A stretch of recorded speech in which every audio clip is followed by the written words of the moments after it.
విజయవాడ స్వరాజ్య మైదానంలో అంబేద్కర్ స్మృతి స్తూపం అత్యంత ప్రతిష్టాత్మకంగా వైఎస్ గవర్నమెంట్ నిర్మిస్తోంది. అయితే దీన్ని నవంబర్ 26న రిలీజ్ చేయాలనుకున్నారు, కానీ జనవరి 26కి ప్లాన్ చేస్తున్నారు. చాలా అద్భుతంగా 125 అడుగుల విగ్రహాన్ని నిర్మించారు.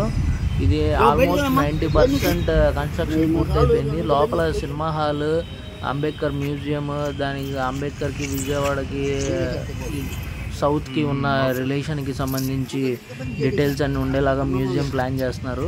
చాలా అందంగా, చాలా సక్సెస్ఫుల్గా, ఎక్కడ ఆరోపణలకి తావు లేకుండా దీన్ని నిర్మిస్తున్నారు అన్నమాట. చాలా అద్భుతంగా కన్స్ట్రక్షన్ చేస్తున్నారు. ఈ స్వరాజ్య మైదానం ఒకప్పుడు ఎగ్జిబిషన్స్కి, పిల్లలు ఆడుకోవడానికి, దీనికి నగర వాసుల అవసరాలకు ఉండేది. ఇప్పుడు దీంట్లో మొత్తం ఇలా కన్స్ట్రక్షన్ చేసేయడం కొంచెం అందరికీ అవసరానికి లేకుండా పోయిందన్న బాధ కూడా ఉంది. అయితే ఈ అంబేద్కర్ స్టాచ్యూ వల్ల విజయవాడ నగరానికి ఒక కొత్త వెలుగు కనిపిస్తుంది.